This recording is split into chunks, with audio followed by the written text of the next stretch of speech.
Welcome back to another episode of the Max Stern Podcast. Kyle Stetcher alongside James Finch. And today we do a three-part series leading up to the holidays. It's actually not holiday themed. It is Olympic roster breakdowns. I think that's the trendy thing to do this month. So we are jumping on the trend. Going to start this episode with Canada. Second episode will be the U.S.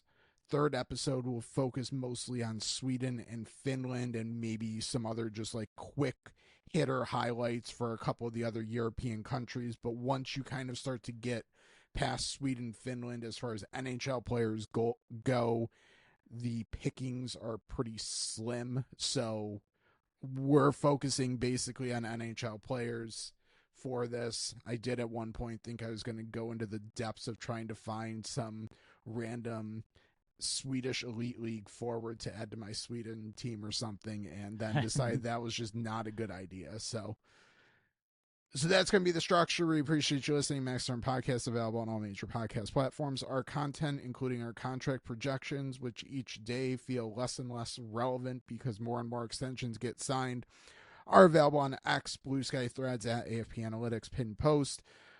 If you feel inclined and you have appreciated our work this year, through our link tree, you can also find a link to our Buy Me a Coffee, which is our virtual tip jar. We do appreciate all contributions. Sporadically, we will be taking at least 10% and donating to a local charity. We'll kind of gauge that as it becomes a little bit more relevant. We last month made a donation to Rochester Emergency Veterinary Service, or maybe a month and a half ago at this point. Geez, time's flying. But we appreciate you contributing and us being able to make that donation for that service in Rochester. Let's get into Olympic hockey.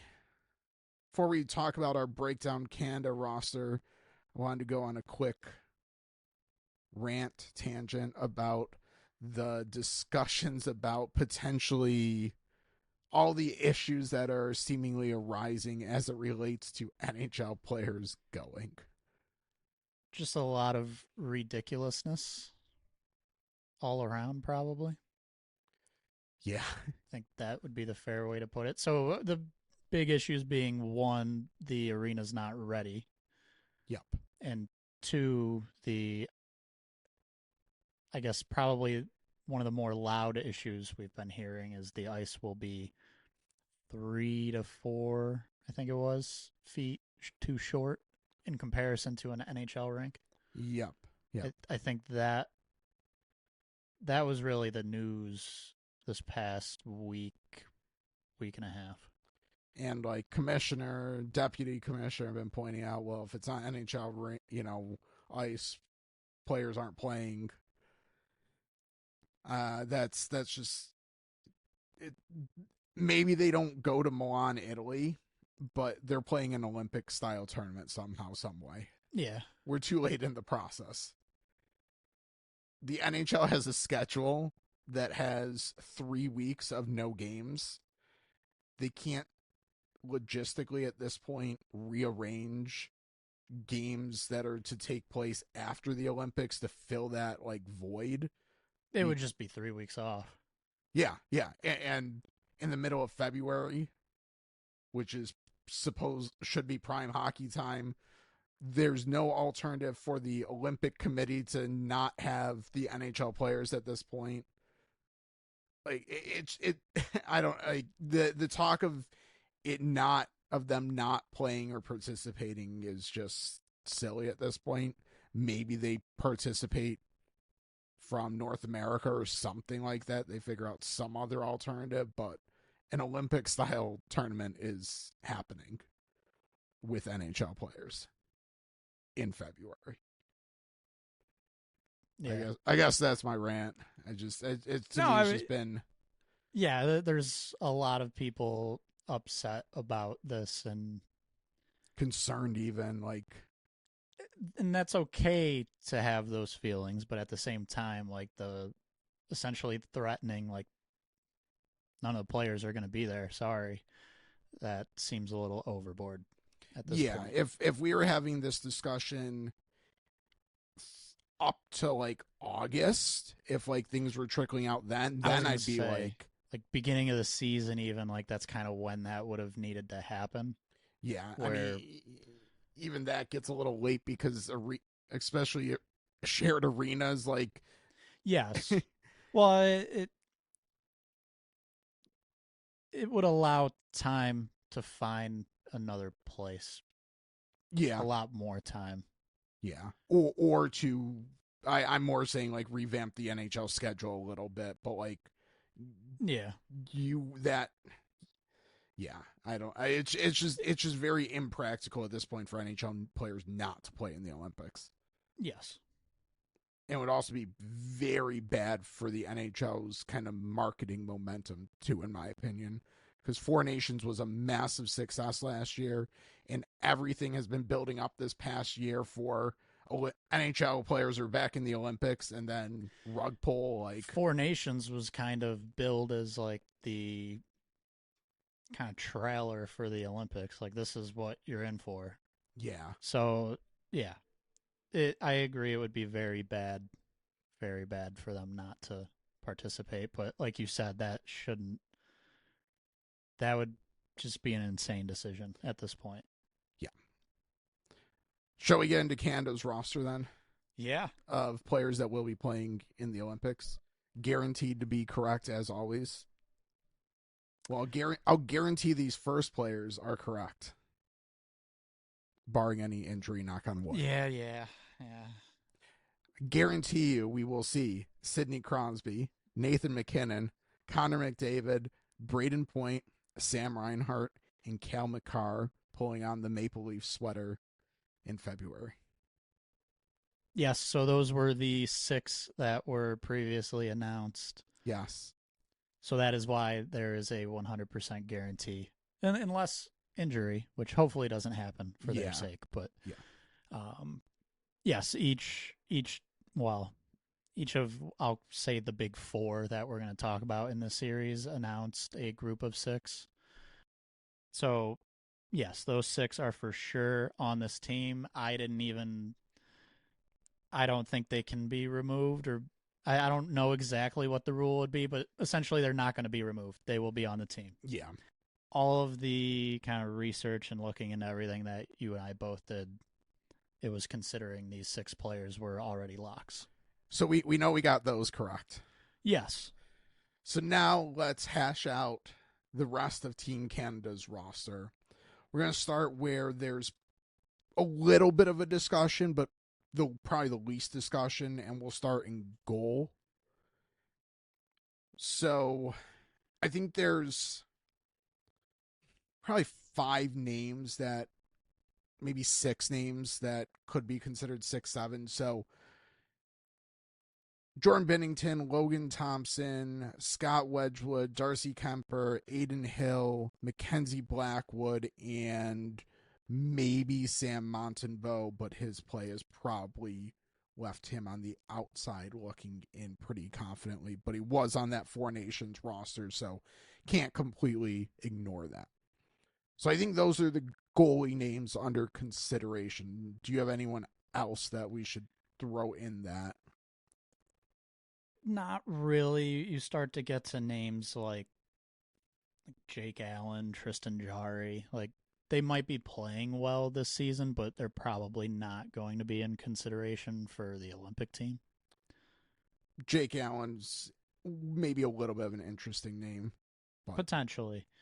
I guess so the big thing with the goalies, based off play this year, Logan Thompson is an absolute lock for this roster. I would agree. It would be pretty much criminal for him to be left off. Yes. Based off play this year, Jordan Binnington should not be on this roster, but and you mentioned Four Nations at the start of this, everything that happened in Four Nations, he was the guy. Yeah. And considering they can carry three goalies here, I would find it a little difficult to believe they would consider leaving him off the roster. So I would call him a lock probably. I think it would be quite the insult to him after what he did at Four Nations to ignore ignore him here. Yeah, and then so we pretty much get to the third spot, which Yeah, Four Nations. You mentioned was it it Montembeau? was Montembeau. Yeah, Was Sam Montembeau. was So Thompson there for Four he Nations? was not. It was No, Aiden Hill. it was yeah. Okay, It so was Hill, Montembeau, and Bennington. are you in agreement? We're pretty much right now we're at Thompson and Bennington. Yeah, it's got to. If Canada does not name those two, I will be absolutely shocked. Yeah. So that kind of leaves us. Well, we can call it the Aiden Hill spot because it was Yeah, kind of his spot. He's been out hurt. I think he should be back in time to participate in this tournament if he's healthy and chosen. But the fact that he's been out for a while, he's not healthy. When he was playing, he was okay, but not great. That's where the question kind of starts here. So I would agree there's a few names. I kind of heavily lean towards Darcy Kemper. I think as far as being a clear starter for his NHL team and then his performance, I I think that has kind of earned him that spot. I will say Wedgwood has been mentioned by some because Blackwood was actually hurt for a bit this season, and look at how the Avalanche are doing. Wedgwood's been a big part of that. He's played well. I just don't know. It's tough because we're probably deciding the third goalie spot, which yeah. is unlikely to have much of an impact. Wedgwood is kind of a career backup. In theory, like if you want to think about mindset, that could be a good pick there. Just I'm trying to spin this a little bit like So that would fit what Wedgwood has done. so that's actually why he's my third for Canada. Is that exact Okay. thought process? Because as you said, he is used to playing the backup role. Most likely, Bennington and Thompson are getting all the important games, one of Yep. the two. So you want someone who's used to spot starts and being able to prepare themselves and not necessarily be in that rhythm. So that's where I leaned putting Wedgwood, plus the start that he's had to this season. I have him as my third for Canada. And again, it's very role dependent. Yes. If something, again, knock on wood, I hate doing these episodes and then we jinx everything. If something were to happen to one of the other two, Bennington or Thompson, I would put Kemper as the Kemper to me is on the roster, but yeah, He's not. He's next up. yeah, Okay. I think I'm there too. So I mean I picked Kemper, but I understand the logic for sure with Wedgwood. I kind of laid that out for you.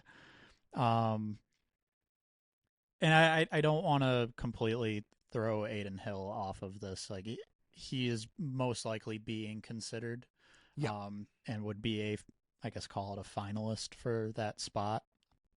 So it's still very possible Hill is that third name. Yeah. Next up, Whew. It gets a lot tougher. do you want to go forwards or defense? We can go. Let's go. Oh, let's go forwards. Okay.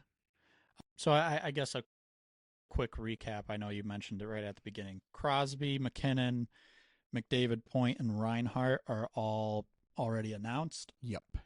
That's 5 names.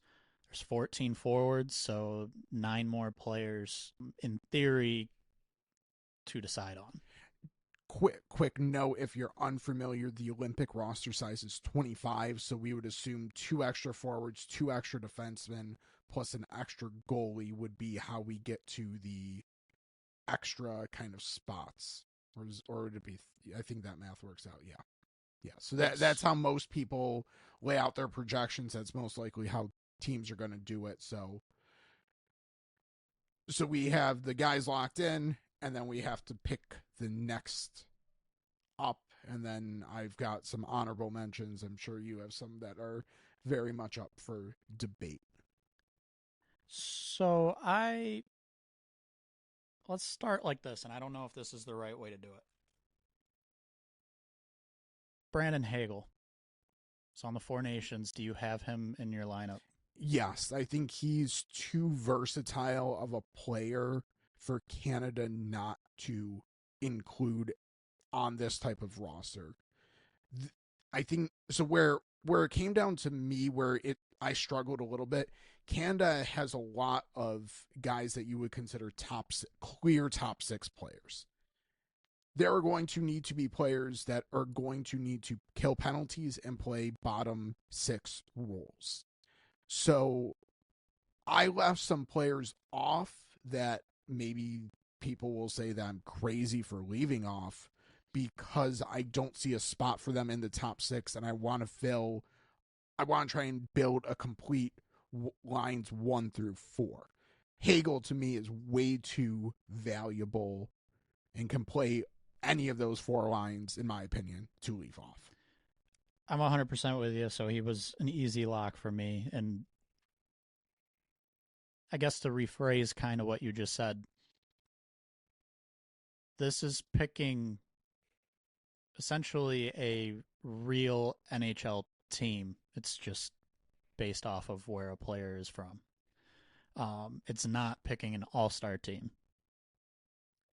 If you pick an all-star team, you're going to start having guys who are elite offensively, excel on a power play. Like you said, those guys might not necessarily fit kind of a shutdown role or more of a fourth line kind of grind it out type of role. So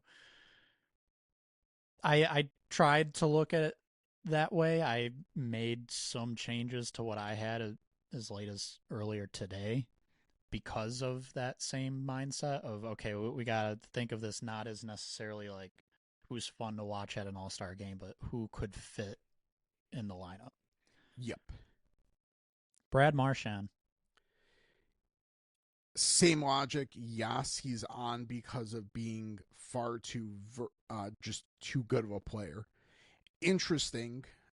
So I kind of filtered some stats out to try to help narrow a massive talent pool down. Yep. So what I had done is I set a filter for having a Corsi for percentage of 52% and an expected goals for percentage of 52%, and then sorted by 5v5 points per 60, and kind of looked at that. Brad Marchand and Sam Reinhart were the only 2 players who did not appear in that filter that I have in my starting lineup for forwards. Just kind of an interesting thing. So I was close to maybe omitting him, but I think he just brings too many elements and is scoring at too strong of a pace this year to leave him off of the roster. Okay, yeah, I'm with you there. That was kind of a quick one for me, and there's just some names that aren't going to be left off the roster. There's some that it could be interesting, there can be conversations about, but even with him, we'll say not kind of making that initial list, you pretty much quickly identified like, okay, that'd be not likely. Yeah. Mitch Marner. Lock for me. Yep. Very, very, very good. If you're a Leafs fan, I'm sorry, but he's very, very good. Yeah. Okay, now I'm wondering if this is the first one where we might differ. Mark Scheifele. I did not even have him as an honorable mention. Okay. So I don't have him considered at all. He did not hit my filters. I don't see enough of a role for him.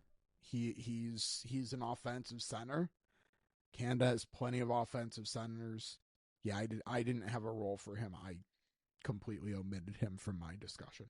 Okay, so I have him on the roster. And I will say, I won't completely give it away right now, but you might be able to guess. I like his willingness to play the game in a hard, rough way at times. So having a level of physicality and still having offensive upside, that was important to me, specifically looking at Canada and even the United States, because there are some names on both of those rosters who some might think are locks, and I don't think they should be. From a pure what have they done this season, how have they produced or not produced standpoint. Yep. So I kind of left him in there as, okay, if I need him to be, I guess, call it a traditional 4C, not necessarily a lockdown 4C, but just a line that I can kind of put out there as like a bruising line even. Like I feel like he can play that and still fill in higher in the lineup if need be. Better than some other guys who you might say fit that role as well. Yeah, well but that's my logic we're, for keeping him. We're splitting hairs, but yeah, he to me just doesn't check enough of my mental boxes to kind of warrant a spot. And I mean, there's just so many. Yeah. His issue is there's just so many good Canadians. Yes. Especially at forward. Yeah, there's plenty. There's going to be a good group left off the roster. Mark Stone. Another where I do not have Mark Stone. Okay. Really quick before you start explaining, I do want to mention I'm kind of reading off a list here. It's from a projection of the roster earlier in the season. So it's kind of just a list to go off of for discussions. Okay, so Mark Stone, you left him off. Yes, I did. I don't know. Again, he didn't hit my filters, so like his impact hasn't been as strong this season on ice. I mean, he's missed some time with injury, and again, a lot of it just comes down to I like a lot of the kind of just the way I constructed the lineup for Canada, and I don't see necessarily. I have one spot where I could maybe argue putting him in instead of a different player, but that's about it. I have like one spot that maybe a Scheifele or a Stone could have went in. Okay. I kept him. Feel like he's kind of one of those players where it just feels like he's going to be on the roster. Leadership standpoint, he's still very good when he's healthy. I think if you do need a line where there's a little bit of a shutdown ability, I think he can be part of that. So that ultimately kind of left him on my roster. Anthony Cirelli. He gets an honorable mention for me, but I don't have enough. He's just not quite in the tier of other players for roles and for like offensive output. But honorable mention, if an injury to maybe one of my bottom 6 guys and I need to shift guys in, he might be one of the first. Nah, probably not even. I probably have him behind a few others. So I'm with you. He's not quite making the roster. I think his big thing, what makes him super valuable, is defensively, his shutdown ability. And there's some metrics that aren't very kind to him this season in that regard. So, yeah, I mean that's kind of a name I was surprised initially eliminating from the list, but for me, it's just what he's good at. He has not been as good at this year. Yeah. The next player I'm going to bring up is another reason I feel a little better, or I feel okay with leaving Cirelli off. So for me, Nick Suzuki makes this roster. So that's yes, I have him as well. That's the one spot I look at. Like, could a Mark Stone, could a Mark Scheifele go where I have Suzuki slotted potentially, but Suzuki's become one of the absolute best 5-on-5 like centers. I think he's super underrated. Again, going through my filters and sorting, like he was right at the top, towards the top of the list. Like, kind of one of those guys you're like, okay, I don't know if he's really quite Olympic level, but the numbers aren't lying. Like, it's right in front of you. Hard to not consider him. For me, it's his ability to be a very good defensive center. Yes. I mean, and we're not talking about just a flash in the pan for a couple months here. Like, he's been good for a year and a half now. He probably should have been on the Four Nations roster, and I think that he was a little bit snubbed there. So I think leaving him off would be a disservice to kind of icing the optimal lineup. And I agree, he has enough versatility. But if you want to talk me into putting a Scheifele or a Stone in instead of him, I could maybe buy that argument. But yeah, definitely in. Okay. So I'm at a point now with who we've talked about, who was already named. I have 2 spots. And I'll say right away, the projection that I had pulled of the roster had these 2 spots for Sam Bennett and Tom Wilson. To me, I think one of those players for sure makes the roster. I am a little torn on which one. I lean between the two, Tom Wilson this year. I think he's just been better. And why one of those players is on the roster also has little to do with how good they actually are at hockey and more to do with the physical aspect that they bring. And obviously they're good players. They wouldn't be on the Olympic roster or in consideration for it. But the role that they're going to play, at least on my roster, is 4th line. Jump out there with, I don't even know, Hagel, and kind of be the line no one wants to play against. So I thought I was going to leave both Bennett and Wilson off. Okay. And then I did my filters and my sorting. Tom Wilson was like the top of the list after filtering and then sorting by 5-on-5 scoring. I want to say quick, his name's popped up recently, and I think a lot of people are like, seriously, Tom Wilson on the roster? He's been very good this year. Yes. So I was I was not going to buy into they need the bruiser Tom Wilson. But yeah, the metrics, he was like number 1 on the list. He makes the roster. Yeah. I was also fully in like the first iteration I did this, I did not have Sam Bennett on it. And then again, I went and looked at these filters, and again, Sam Bennett scoring rates are not there, but he's having a bigger impact for Florida than Sam Reinhart is. So, and given the intangibles he brings, I have him actually on the roster as well. And I envision them rolling out a 4th line, quote unquote 4th line of Marchand, Bennett, and Wilson, and no one's going to want to play against that line. Yeah.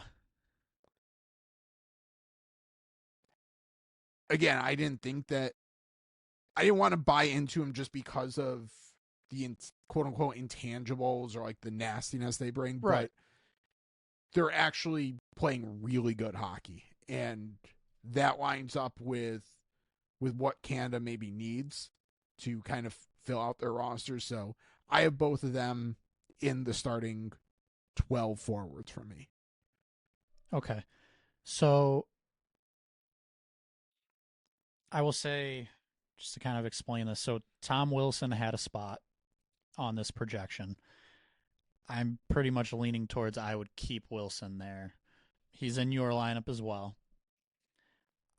I was personally choosing one of those 2 players, Wilson or Bennett. So Bennett's spot,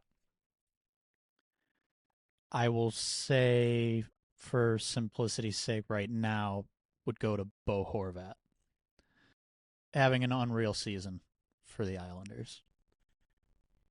He's someone that I strongly considered all across, but he was like the first one I left off.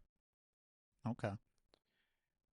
I think if injury were to occur, he might be the first like replacement for in in my lineup, maybe second. Again, there's so many good players, and the one that you haven't mentioned yet that I also have in my starting lineup is Seth Jarvis. So I was about to Okay, mention okay. Jarvis. Let me pose it this way. So my roster, I have one more spot, and there's two names. One of them's Jarvis. It was Seth Jarvis and John Tavares. I lean Jarvis. This roster has plenty of centers, so I don't necessarily look at that with Tavares as a plus on his side. I just want to pick the best player. One of the things that kind of went into this, I believe Four Nations, was Jarvis there, but not regularly playing. I think he was playing. Was he playing? Yeah. Maybe he was like just squeezing into the lineup. I vaguely remember him like not having a for sure role. Yeah, I don't. I could be wrong. I thought he was playing, and I thought he was had impressed in the minutes he got. But my essentially how I lean Jarvis, I got two goal scorers I'm looking at, Jarvis and Tavares. Jarvis can kill penalties. Yeah. And as a guy, I would like to put him in the starting lineup, but he's probably one of the first I'm a little shaky with if there's a battle for like 11th, 12th spot. If he is an extra, I want some type of extra element there that I can put him on the PK if I need to. Versus Tavares, he can play on the power play, but so can every single one of these names. Yeah. I envision a line of Jarvis, Point, and Hagel just kind of being the do everything type of line. Tiny line. Tiny but matchup line. Yeah, very good. Yeah. So I have him because I like how that just kind of looks on paper. So that was kind of my logic for putting him in. And again, hits my filters, hits a lot of things. I'm a big fan of Seth Jarvis. I think he's just a very good, versatile player. So he makes it as in my starting lineup, and then I still have my two reserves as well that we haven't hit. Okay, I was gonna say I've touched all 14 forwards I've got. So who I think I have Scheifele and you don't, and Stone and you don't. That's correct. So the difference between us, there's your two spots. So who are those two players? I have the double Bs. I have Connor Bedard and Quinton Byfield. Ooh. Byfield, again, another one that grayed out very well in kind of my filters. To me, he's the versatile enough player that if you have an issue in the bottom six, need some defensive minutes, he's a great option there. Very good. Horvat would be another very good consideration, and I'll get to a couple other honorable mentions after. But Byfield, I kind of have as my extra bottom six, and then I have Bedard as my extra kind of top six. And I was debating between him and Celebrini. I don't think they can roster both. Yeah. And I think having one of them you have them there for a spark if needed, a scoring spark in particular. And I think Celebrini is actually the more well-rounded player. It's close, but I think if you're truly putting someone in to create just lightning offense, and this is not a disservice to Celebrini, but Bedard this year has been that guy. Yeah. So I put him as a break glass in case of emergency, we need a spark type thing, and he's going to go in and provide that in the top six with like a McKinnon or McDavid. Yeah. Here's what I'll say. So I like the Byfield pick for sure. That's a sneaky name. That's one of your guys. Yeah, so. like I pick him for different awards and stuff when we do those episodes. Earlier today, so I kind of when I was going back through just to make sure I was good with what I had, very quickly I'm like, okay, there's a lot of talk about Bedard, Celebrini. Can I fit one of them here? Both have been very good offensively. I don't think either of them have been good defensively. And there's certain metrics that would make me actually feel more comfortable defensively simply looking at the metrics with Bedard.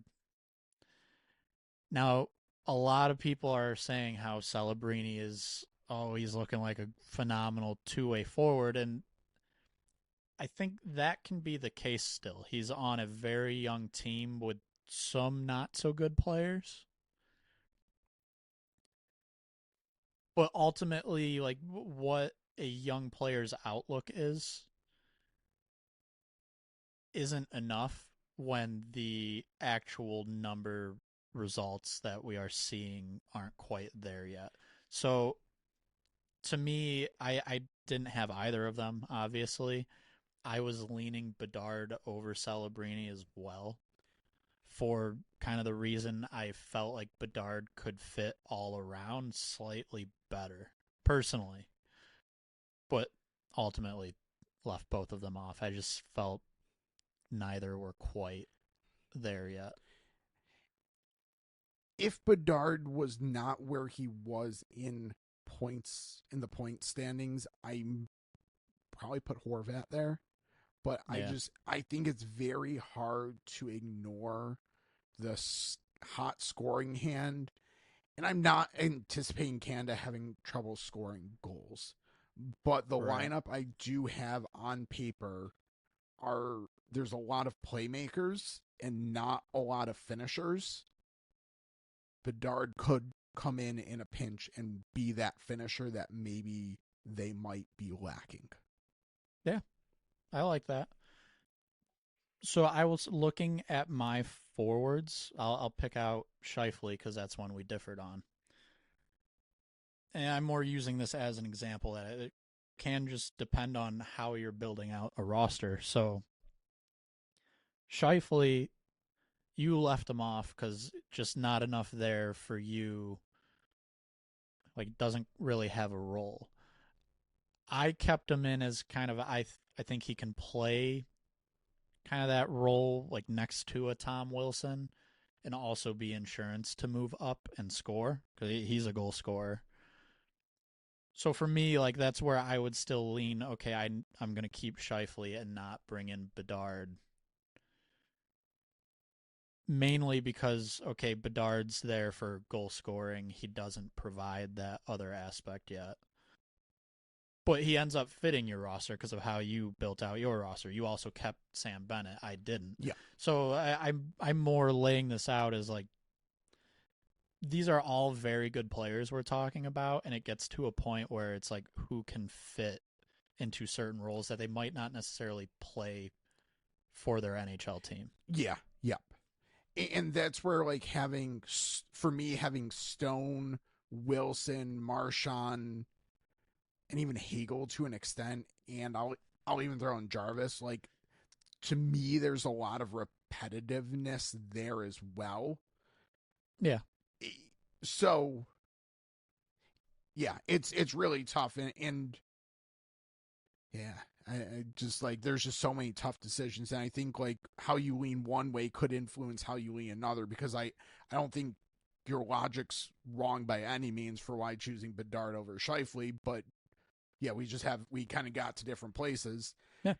And that's leaving off even like I'm even leaving off a Bo Horvat, but like some of the logic you laid out is why he was a strong consideration for me as well. Is I think he could play down the lineup, but also be that goal scorer if needed. Any other honorable mentions on your end before I have a couple more that I want to just highlight? It's been some Morgan Geeky talk. Yeah. And I wanted to make sure to mention his name right now because we kind of just got done talking about goal scoring. Yeah. So if they are wanting, he would be an extra if he made Canada's roster, and it would be for that reason to be able to bring in a goal scorer. So there's that. Someone who's much more of a playmaker, Dylan Strome, has been solid Yeah. with the Capitals. A name I think should be on a long list and eventually taken off probably for a short list, but I guess if your short list is 32 or something like that, you could be on it. Wyatt Johnston is another name that I think overall early in his career has kind of earned consideration here. I don't think he's played well enough to make this roster, but again, another player who should be on a longer list. Yep. Versatile type Yes. player. To me, it comes like him and Seth Jarvis are kind of similar mold. I think Jarvis has been playing better Yes. the last year and a half. So, any other forwards for you? I got a couple more. Another Islander, Matt Barzal, has been having a very good year. Again, I just don't see enough of a role. Like, he's someone you want in an offensive role. Yeah. And I take Suzuki over him. And, like, once I do that, I don't have a spot for him. I'm with you. Mentioned Salabrini. I think it comes down to him or Bedard. Couple other just defensive potential guys. Barrett Hayton, I think would be another versatile, like him and Byfield, similar mold for me. Yes.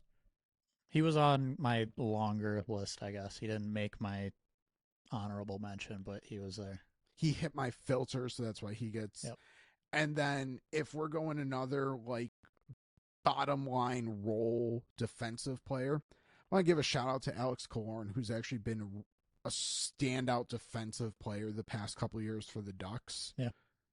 Did, again, grade out pretty well in my filters and everything. I don't think he has quite the offensive upside that some of the other players do, but if someone wanted to argue that he would be just a defensive deployment specialist, I could get behind that. But again, there's just with the seasons Wilson and Bennett in particular are having, that kind of eliminates a Killorn from consideration. So those were some of the other ones that I just wanted to shout out as should be considered, but probably are not making it. That leaves us with a defenseman for Canada. Yeah. I don't know. I don't know if I want to say I had an easier time. I think ultimately I did, but a lot of research went into it.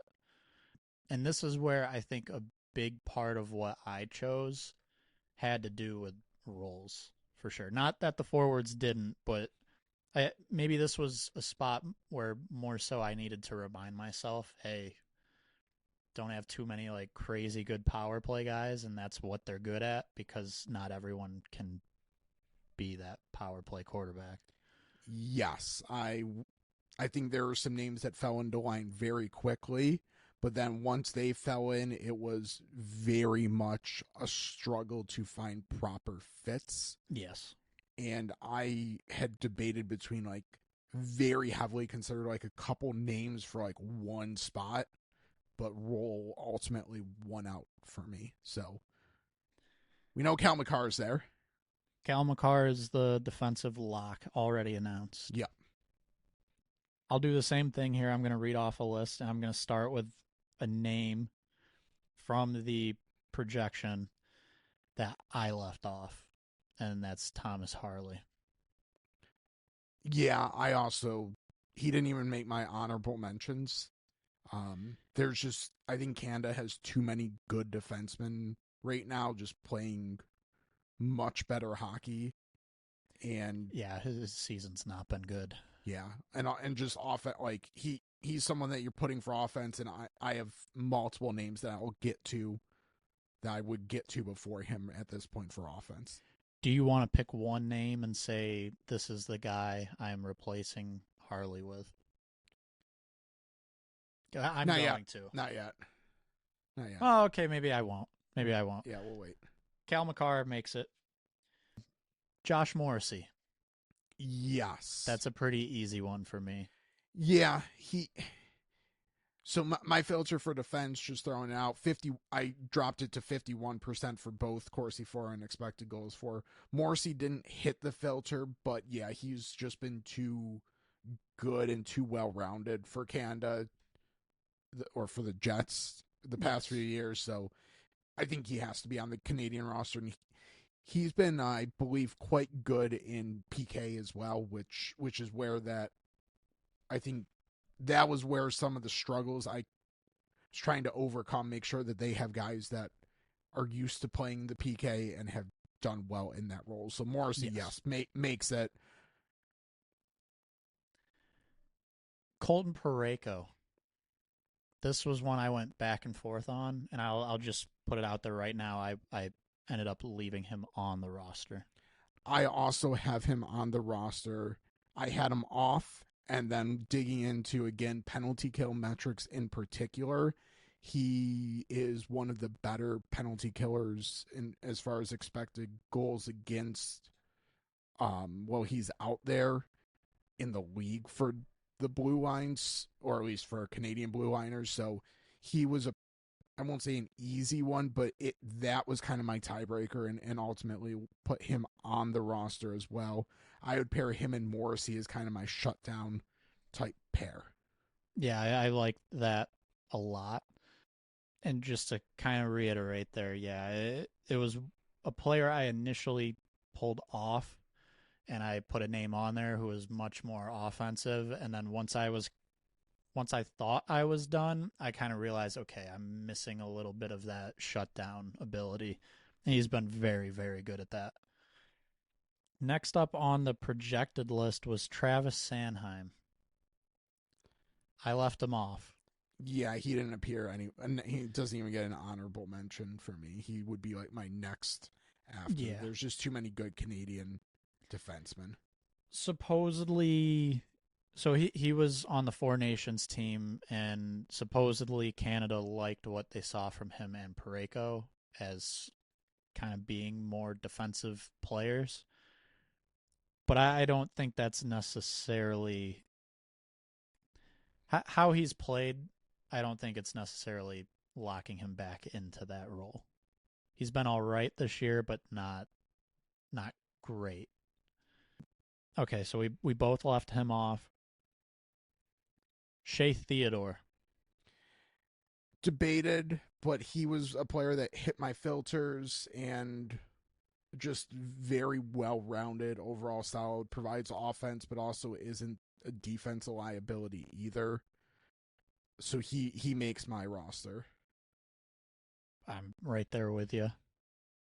He actually was hurt. Four Nations was supposed to be there.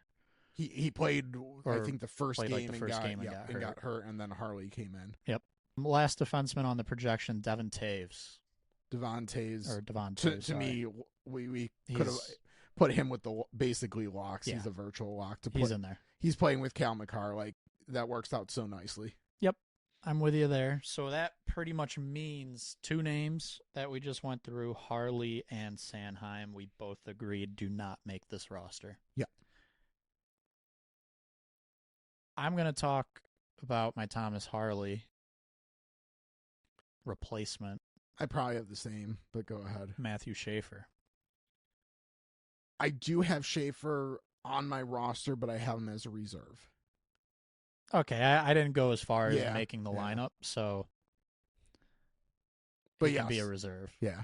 He's been one of the better defensemen this year, Canadian defensemen. Yes. And I would just say a good defenseman, one of the better ones in the league. Again, hit my like the filters that I had set for this end up with a list of probably about 12 to 15 names. Real quick tangent, underrated name there on that list. Owen Power. Much maligned Owen Power. Can I go on a bigger tangent, but Sure. It's not really a tangent? I forgot to read off one name. Yeah. Drew Doughty.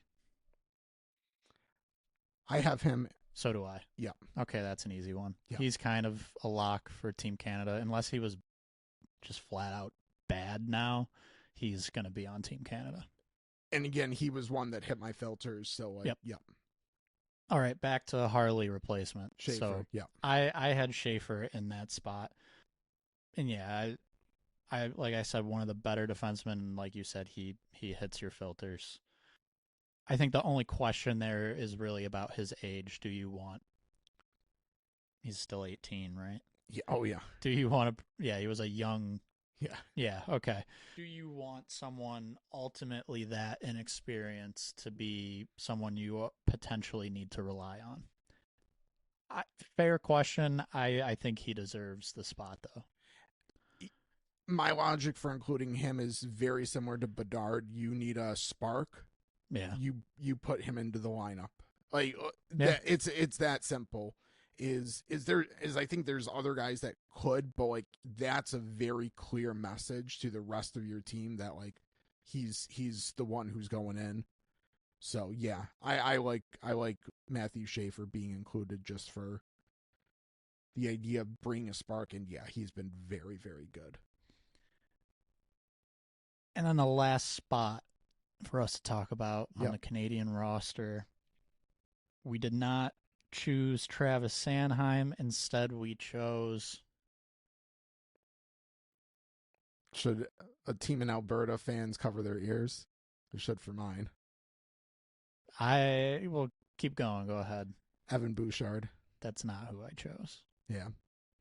He was the player I initially slotted in instead of Parayko,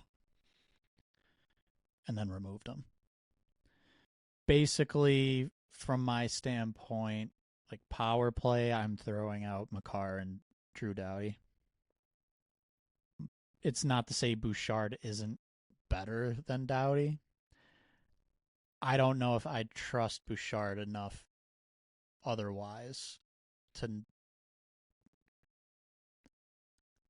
Basically, I feel like I'm okay with what is on this roster from a power play standpoint. That being Bouchard's like best trait, and then some defensive worries.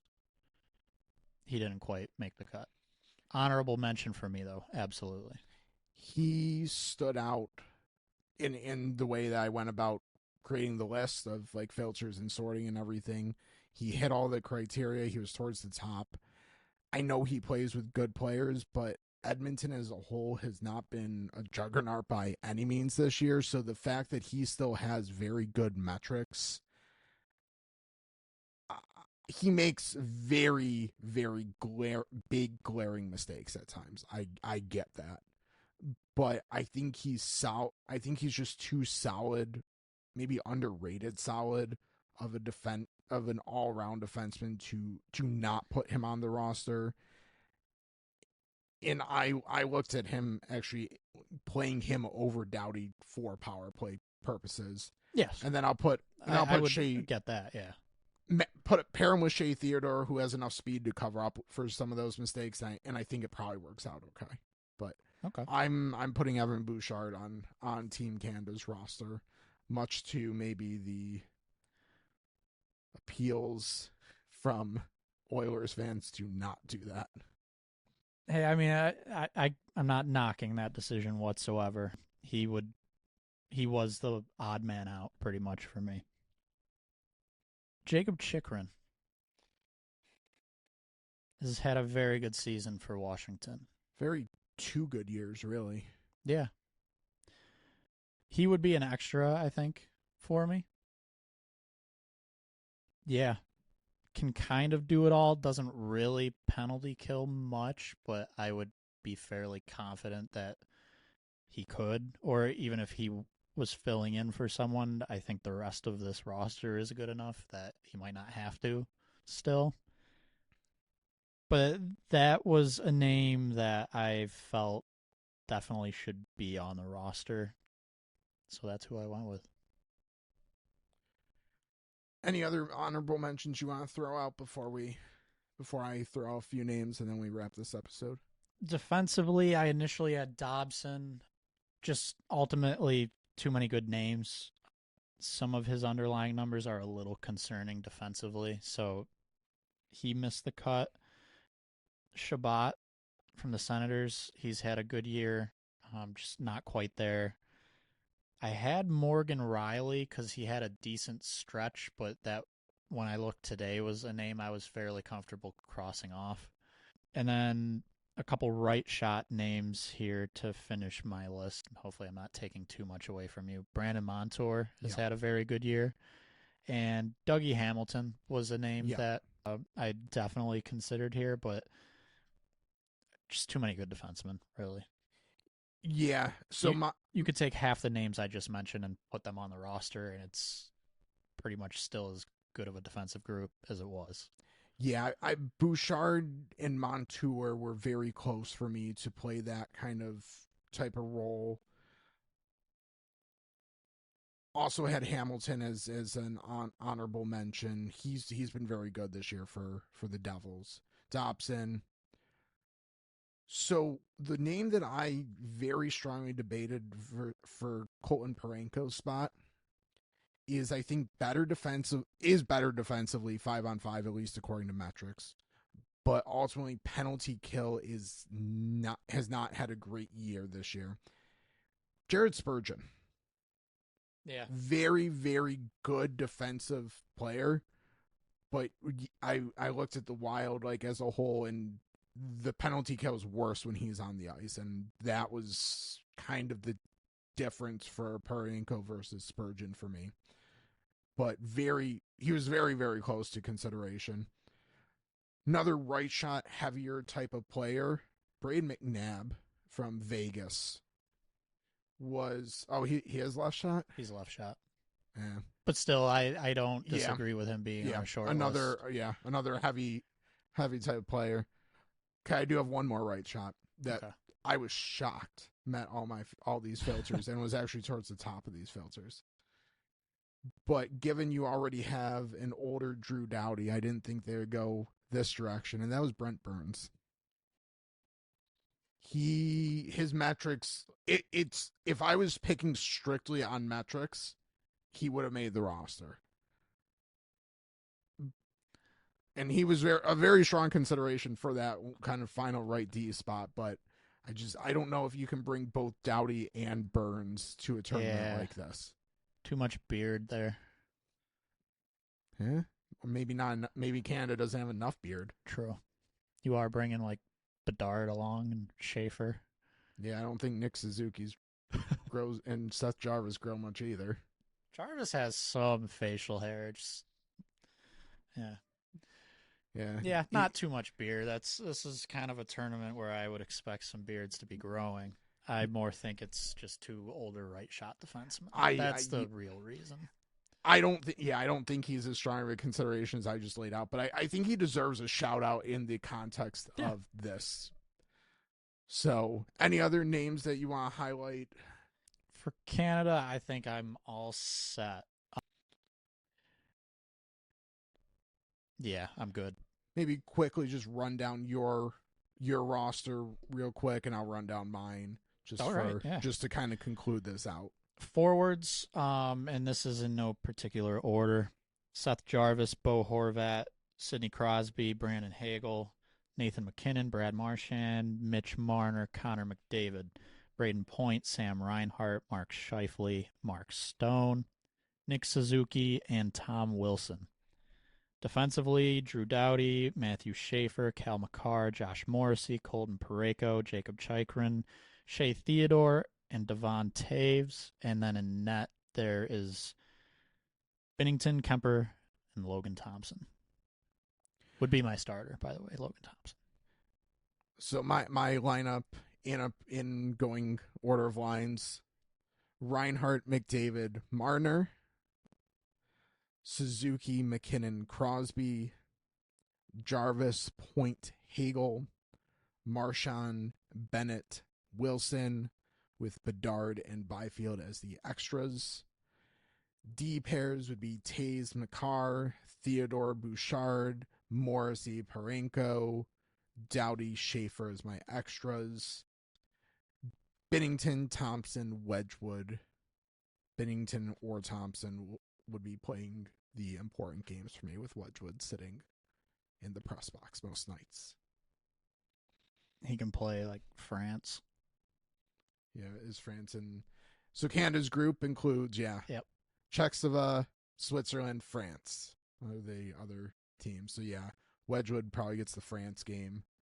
Mm-hmm. Bennington probably gets Chakstava, and Thompson gets Switzerland. If Wedgwood even plays. Yeah. But, yeah. So that's Team Canada. Two slightly different versions. Yeah. Good amount of agreement. Good amount of agreement. I will say, though, I think that we have more agreement amongst ourselves, but I think from a lot of projections that I've been seeing, quite some disparity. I think, and in a way, it's expected. Yeah, because not to keep saying this, but there's so many good players. Yeah, like some of our honorable mentions, as we said, we could easily see these guys on the roster. So not surprised there's a bit of disagreement, uncertainty around Team Canada. And I think same could be said for Team USA, which will be up next. Yeah, so we appreciate you listening. Max Stern Podcast available on all major podcast platforms. Be sure to subscribe. Notifications for that Team USA episode should be out next week. Appreciate you listening, and we'll talk to you then.